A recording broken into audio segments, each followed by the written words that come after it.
Working on a boxwood thinning project here in Connecticut. Going through systematically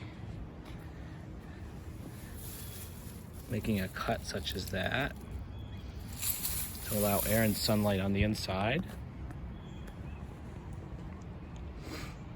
Doing so, it reduces the need to shear the plant, since some of the new growth will emerge from the interior cuts.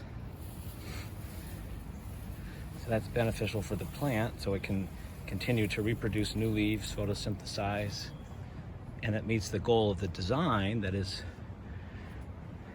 an ornamental structural serpentine hedge here.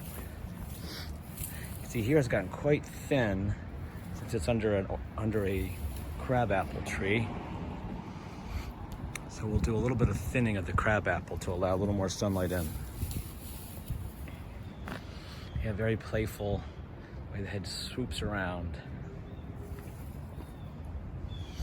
Animates this contemporary home.